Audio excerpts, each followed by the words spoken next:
Question number पहला यह है कि मृदा अपरदन क्या है। ठीक है, मृदा अपरदन क्या है? तो दोस्तों इसका उत्तर आप दे पाएंगे कि जल तथा पवन जैसी प्राकृतिक शक्तियों द्वारा भूमि की ऊपरी परत के शीघ्रता से बहाव को मृदा अपरदन कहते हैं। मृदा अपरदन वेरी मोस्ट इंपॉर्टेंट क्वेश्चन है। इस क्वेश्चन को आपको तैयार करके जाना है किसी कीमत पे एग्जाम हॉल में आपको। ठीक है, चलिए क्वेश्चन नंबर दूसरा पढ़ते हैं। क्वेश्चन नंबर दूसरा आप समझने की कोशिश कीजिएगा। क्वेश्चन नंबर दूसरा दोस्तों यह है, संसाधन से आप क्या समझते हैं?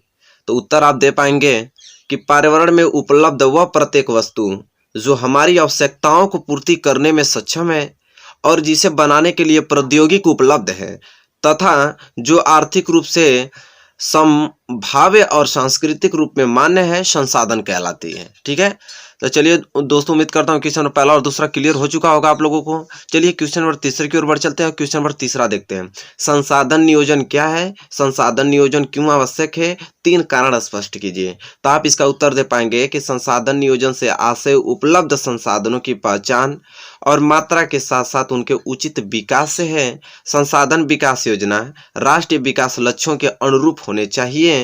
भारत में संसाधन विशाल मात्रा में उपलब्ध है लेकिन उनका विकास अपर्याप्त है या उन्हें असमान रूप से वितरित किया जाता है। संसाधनों के नियोजन की आवश्यकता निम्नलिखित कारणों से आवश्यक है। तो भाई किन किन कारणों से आवश्यक है? यहाँ कारण आप दे सकते हैं कि संसाधनों की बर्बादी पर रोक लगती है, पर्यावरण प्रदूषण मुक्त हो जाता है, वर्तमान समकालीन समय में सभी को संसाधन प्राप्त होते हैं। ठीक है, चलिए एक पॉइंट और है उसको हम देख लेते हैं। दूसरा पॉइंट है, मतलब लास्ट इसका पॉइंट, कि इसको भावी पीढ़ी की आवश्यकता पूर्ति के लिए बनाए रखा जाता है। ठीक है, तो क्वेश्चन नंबर तीसरा आप लोगों को बेहद अच्छे तरीके से समझ में आ गया होगा, क्लियर भी हो चुका होगा और उम्मीद करता हूँ नोट भी कर लिए होंगे आप लोग। ठीक है, क्वेश्चन नंबर चौथा देखिए। क्वेश्चन चौथा वेरी मोस्ट इंपॉर्टेंट क्वेश्चन है कि गंगा के डेल्टाई भागों में किस प्रकार के वन पाए जाते हैं? उत्तर आप इसका दे पाएंगे कि गंगा के डेल्टाई भागों में ज्वारीय वन पाए जाते हैं। पश्चिम बंगाल में स्थित सुंदरवन डेल्टा इसके लिए सुप्रसिद्ध है। सुंदरवन डेल्टा में सुंदरी नामक मैंग्रोव वृक्ष पाए जाते हैं। ये क्वेश्चन नंबर चौथा का आंसर है। चलिए क्वेश्चन नंबर पांचवा का देखते हैं। क्वेश्चन नंबर पांचवा वेरी मोस्ट इंपॉर्टेंट क्वेश्चन है। क्वेश्चन नंबर पांचवा पढ़ते हैं, समझने की कोशिश करते हैं कि दामोदर घाटी परियोजना के 3 लाभों का उल्लेख कीजिए। देखिए वेरी मोस्ट इंपॉर्टेंट क्वेश्चन है, तो इसका उत्तर दे पाएंगे आप कि दामोदर घाटी परियोजना के 3 लाभ निम्नलिखित हैं। तो भाई कौन कौन से 3 लाभ हैं? तो चलिए यहाँ पे हम दिखाता हूँ आप लोगों को। इस परियोजना के कारण पश्चिम बंगाल बाढ़ मुक्त हुआ है। इसके अतिरिक्त बाढ़ से होने वाली मृदा लक्षण भूमि लक्षण की समस्या से भी मुक्ति मिली है। ये पहला लक्षण हुआ इसका। दूसरा लक्षण है, इस परियोजना से लगभग 6,600 मेगावाट विद्युत उत्पन्न की जा रही है जिसका उपयोग झारखंड एवं पश्चिम बंगाल के औद्योगिक क्षेत्रों को विद्युत आपूर्ति के लिए किया जा रहा है। अब तीसरा लक्षण यहाँ पे देख पाएंगे आप, इस परियोजना के द्वारा पश्चिम बंगाल एवं झारखंड में 74 लाख हेक्टेयर भूमि पर सिंचाई की जा रही है जिससे खाद्यान्नों एवं जूट का अतिरिक्त उत्पादन हो रहा है। तो ये 3 कारण पूछा था, ये 3 कारण यहाँ पे आप लोग दे सकते हैं बहुत आसानी से। तो इस क्वेश्चन को स्क्रीनशॉट ले सकते हैं। दामोदर घाटी परियोजना के 3 लक्षण लाभ का उल्लेख कीजिए।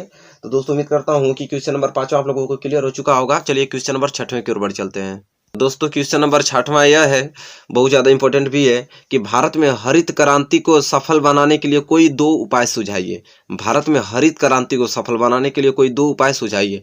तो आप उत्तर दे पाएंगे कि भारत में हरित क्रांति को सफल बनाने के 2 उपाय निम्नलिखित हैं। तो कौन कौन 2 उपाय आप दे सकते हैं?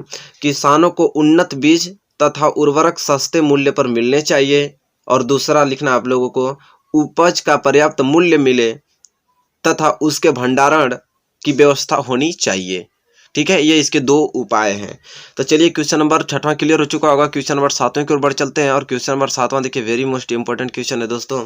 तो क्वेश्चन नंबर 7वां यह है कि भारतीय कृषि की कोई 3 विशेषताएं लिखिए। भारतीय कृषि की कोई 3 विशेषताएं लिखिए। तो दोस्तों आप इसका उत्तर दे पाएंगे कि भारतीय कृषि की 3 प्रमुख विशेषताएं निम्नलिखित हैं। तो कौन कौन सी 3 विशेषताएं हैं? तो यहाँ पे मैं आपको बताता हूँ। पहला है कि भारत में कृषि कार्य जीविकोपार्जन के उद्देश्य से किया जाता है, आर्थिक विकास में भी इसकी भूमिका महत्वपूर्ण है। और दूसरा आपको लिखना इसका उद्देश्य कि दूसरा विशेषता लिखेंगे इसके कि कुल कृषि भूमि के 72% भाग पर खाद्यान्न फसलों तथा 28% भाग पर व्यापारिक फसलें उगाई जाती है। ठीक है। और तीसरा इसका लिखना है विशेषता कि कुछ उद्योगों के संचालन में कृषि उत्पाद जैसे कपास, चाय, रेशम, कहवा, गन्ना की भूमि का महत्वपूर्ण मानी जाती है। तो दोस्तों यह था क्वेश्चन नंबर 7वें का आंसर। उम्मीद करता हूँ क्वेश्चन नंबर 7वां को क्लियर हो चुका होगा। तो चलिए दोस्तों, अगर वीडियो पसंद आए तो प्लीज़ इसे लाइक जरूर कीजिएगा। और चलिए अब हम बढ़ चलते हैं क्वेश्चन नंबर 8वें की ओर और क्वेश्चन नंबर 8वां को देखते हैं। चलिए दोस्तों, क्वेश्चन नंबर 8वां देख लेते हैं। क्वेश्चन नंबर 8वां वेरी मोस्ट इंपोर्टेंट क्वेश्चन है कि भारत में चाय तथा कहवा के उत्पादन क्षेत्र बताइए। ठीक है, भारत में चाय तथा कहवा के उत्पादन क्षेत्र बताइए। तो चलिए दोस्तों, हम इसका उत्तर आप दे पाएंगे। पहले हेडिंग डालिए चाय, चाय के बारे में डिस्कस करते हैं, जिसे इंग्लिश में टी बोलते हैं। तो इसका उत्तर आप दे पाएंगे कि चाय भारत का प्रमुख पेय पदार्थ है। चाय उत्पादन में विश्व में भारत का प्रथम स्थान है। भारत में विश्व की 28.3% चाय का उत्पादन होता है। भारत में चाय उत्पादित करने वाले 2 प्रमुख राज्य असम तथा पश्चिम बंगाल हैं। इसके अन्य उत्पादक राज्यों में केरल, तमिलनाडु, हिमाचल प्रदेश और उत्तराखंड, मेघालय, आंध्र प्रदेश और त्रिपुरा है। तो दोस्तों यह चाय के बारे में हो गया। ठीक है, कि कितना परसेंट चाय पाया जाता है। भारत में पहला स्थान है चाय का, और कौन से राज्यों में चाय उत्पादन होता है। ठीक है, ये सारी डिस्कस हो गया। अब कहवा के बारे में देखते हैं। अब हेडिंग डालेंगे आप लोग कहवा। अब कहवा के बारे में हम लोग पढ़ेंगे। यहाँ पे कहवा की देंगे आप कि कहवा या कॉफी, देखो कहवा को कॉफी बोलते हैं। कहवा या कॉफी एक उष्णकटिबंधीय रोपण कृषि की फसल है। कॉफी की 3 किस्में पाई जाती हैं। कौन कौन सी? तो अरेबिका, रोबस्ता एवं लाइबेरिका। ठीक है, भारत अधिकतर उत्तम किस्म की अरेबिका कॉफी का उत्पादन करता है। भारत अधिकतर किस किस्म का करता है? तो अरेबिका कॉफी का उत्पादन अधिक करता है भारत। अब हेडिंग आपको लास्ट डाल देनी है इसमें कि भारत के कहवा उत्पादन क्षेत्र। भारत में कहवा उत्पादन क्षेत्र कौन कौन से राज्य हैं? तो भारत में कहवे का उत्पादन कर्नाटक आपका है, केरल आपका है, तमिलनाडु वह आंध्र प्रदेश राज्यों में अधिक होता है। ठीक है, तो दोस्तों यह था क्वेश्चन नंबर 8वां, जो कि वेरी मोस्ट इंपॉर्टेंट क्वेश्चन था, जिसे आप लोग नोट कर चुके होंगे और याद करने का प्रयास भी कर रहे होंगे। अब हम लोग बढ़ चलते हैं क्वेश्चन नंबर 9 के और क्वेश्चन नंबर 9 को देखते हैं। क्वेश्चन नंबर 9 पढ़िए। देखिए यह है कि भारत में हरित क्रांति की किन्हीं 3 विशेषताओं का वर्णन कीजिए। देखिए वेरी मोस्ट इंपोर्टेंट, मैंने घेर दिया हूँ, बहुत मोस्ट इंपोर्टेंट क्वेश्चन है कि भारत में हरित क्रांति की किन्हीं 3 विशेषताओं का वर्णन कीजिए। या तो आपको अथवा में देके पूछ सकता है इस तरह कि हरित क्रांति किसे कहते हैं, भारत में हरित क्रांति के कोई 2 लाभ बताइए। तो इसका मैं आपको उत्तर बताऊंगा और उत्तर उसी प्रकार से आप लिखना है। तो देखिए 2 किस्म से पूछ रहा है ना, और एक किस्म से और पूछता है, इसको मैं बता देता हूँ। देखिए या तो आपसे इस प्रकार भी क्वेश्चन कर देता है कि हरित क्रांति किसे कहते हैं, हरित क्रांति की किन्हीं 2 विशेषताओं का वर्णन कीजिए। तो तीनों प्रश्नों को आपको याद होना चाहिए। किसी ढंग से पूछे आपको उत्तर यही देना है जो मैं आपको बताऊंगा। ठीक है, तो आप बहुत अच्छे से उत्तर इसका लिख पाएंगे। यहाँ पे उत्तर दोस्तों है इसका कि हरित क्रांति से तात्पर्य 1960 के दशक में खाद्य फसलों के ऐसे बीजों के विकास एवं उपयोग से है जिसके कारण इनके उत्पादन में आशातीत वृद्धि हुई है। इसके अंतर्गत कृषि में उन्नत बीजों, उर्वरकों तथा प्रौद्योगिकी का समावेश किया गया है। फिर आपको लिखना है हरित क्रांति के प्रमुख विशेषताओं या लाभ निम्नलिखित है। कौन से या लाभ निम्नलिखित है, तो वहाँ पे आप लिख पाएंगे यहाँ से अच्छे ढंग से। अधिक उत्पादकता वाले बीजों का प्रयोग, कृषि में रासायनिक उर्वरकों का प्रयोग, सिंचाई हेतु आधुनिक तकनीकों का प्रयोग और बहुफसलीय कार्यक्रम को प्रोत्साहन। तो यह इसके विशेषताएं या लाभ निम्नलिखित हैं। तो इसको आप लोग नोट कर सकते हैं। तो क्वेश्चन नंबर 9 था दोस्तों। तो क्वेश्चन नंबर 9 तीनों ढंग से पूछे, उसका उत्तर एक ही देना है। उम्मीद करता हूँ कि आपको समझ में आ गया हो गया होगा। चलिए क्वेश्चन नंबर 10 के ऊपर चलते हैं। क्वेश्चन नंबर 10 को पढ़ते हैं और समझने की कोशिश करते हैं। आप लोग नोट कीजिएगा कि आग्नेय तथा कायांतरिक चट्टानों में खनिजों का निर्माण कैसे होता है। आग्नेय तथा कायांतरिक चट्टानों में खनिजों का निर्माण कैसे होता है, तो उत्तर आप दे पाएंगे। खनिज आग्नेय तथा कायांतरिक चट्टानों की दरारों, जोड़ों व भ्रंशों में मिलते हैं। खनिजों का छोटा जमाव सिराओं के रूप में तथा वृहत जमाव परत के रूप में होता है। जस्ता, तांबा, जिंक और सीसा आदि खनिजों का जमाव इन्हीं सिराओं में होता है। तो पहला क्वेश्चन पढ़ते हैं और समझने की कोशिश कीजिएगा। पहला क्वेश्चन दोस्तों यह है, सार्वजनिक वितरण प्रणाली के दो लाभों की विवेचना कीजिए। सार्वजनिक वितरण प्रणाली के दो लाभों की विवेचना कीजिए। तो दोस्तों बहुत मोस्ट इंपोर्टेंट क्वेश्चन है, तो उत्तर में लिखेंगे आप सार्वजनिक वितरण प्रणाली के दो लाभ निम्नलिखित हैं। तो कौन कौन से लाभ निम्नलिखित है, तो आपको लिख देना है गरीब लोगों को नियंत्रित मूल्य पर आवश्यक वस्तु मिलती है, और दूसरा खाद्यान्न तथा आवश्यक वस्तुओं को न्यायोचित वितरण किया जाता है। ठीक है, तो आप इसके दो लाभों की विवेचना लिख सकते हैं यहाँ पे। ठीक है, उम्मीद करता हूँ कि वेरी मोस्ट इंपोर्टेंट क्वेश्चन है, आपको समझ में भी आएगा, क्योंकि यह अर्थशास्त्र के वेरी मोस्ट इंपोर्टेंट क्वेश्चन है। और क्वेश्चन नंबर दूसरा दोस्तों यह है अर्थव्यवस्था के तृतीयक क्षेत्र से आप क्या समझते हैं। अर्थव्यवस्था के तृतीयक क्षेत्र से आप क्या समझते हैं, कोई दो उदाहरण दीजिए। ठीक है, तो आप उत्तर लिखेंगे, वेरी मोस्ट इंपोर्टेंट है कि तृतीयक क्षेत्र के अंतर्गत सूचना प्रौद्योगिकी व सॉफ्टवेयर उद्योग आते हैं। तो अर्थव्यवस्था के तृतीय क्षेत्र से क्या समझते हैं, उसके दो उदाहरण है। तो तृतीय क्षेत्र के अंतर्गत सूचना प्रौद्योगिकी और सॉफ्टवेयर उद्योग आते हैं, आप उत्तर लिखेंगे यह। ठीक है, very most important question. Next question number तीसरा दोस्तों कि नरेगा कब तैयार किया गया था। बहुत ही ज्यादा इंपॉर्टेंट क्वेश्चन है। ठीक है, नरेगा कब तैयार किया गया था, तो उत्तर में लिखना है आप लोगों को नरेगा वर्ष 2005 में तैयार किया गया था। नरेगा कब तैयार किया गया था, तो वर्ष 2005 में तैयार किया गया था। ठीक है, चलिए नेक्स्ट क्वेश्चन की ओर बढ़ चलते हैं। क्वेश्चन समझ में आ गया होगा। क्वेश्चन नंबर तीसरा। क्वेश्चन नंबर चौथा दोस्तों यह है कि उदारीकरण क्या है। उदारीकरण क्या है, तो आप उत्तर लिखेंगे कि अर्थव्यवस्था के क्षेत्र में लगाए गए सभी प्रकार के बंधनों को समाप्त करना ही क्या कहलाता है, उदारीकरण है। ठीक है, तो अर्थव्यवस्था के क्षेत्र में लगाए गए सभी प्रकार के बंधनों को समाप्त करना उदारीकरण है। ठीक है, तो दोस्तों उम्मीद करता हूं कि क्वेश्चन नंबर चौथा आपको समझ में आ गया होगा आप लोगों को अच्छे से। अब हम बढ़ चलते हैं अगले क्वेश्चन की ओर, क्वेश्चन नंबर 5वें की ओर। चलिए दोस्तों अब क्वेश्चन नंबर 5वां देख लेते हैं। क्वेश्चन नंबर 5वां दोस्तों यहाँ पे है कि बहुराष्ट्रीय कंपनियां अपने कारखाने कहाँ स्थापित करती हैं। बहुराष्ट्रीय कंपनियां अपने कारखाने कहाँ स्थापित करती हैं, तो उत्तर में आप लिखेंगे कि बहुराष्ट्रीय कंपनियां अपने कारखाने वहां स्थापित करती हैं जहां सस्ते श्रमिक एवं अन्य संसाधन उपलब्ध हैं। ठीक है, तो दोस्तों इस प्रकार से इसका उत्तर लिखेंगे क्वेश्चन नंबर 5वें का। ठीक है, चलिए अब इसी के साथ बढ़ चलते हैं अगले क्वेश्चन की ओर, और क्वेश्चन नंबर 6वें की ओर। क्वेश्चन नंबर 6वां देखते हैं।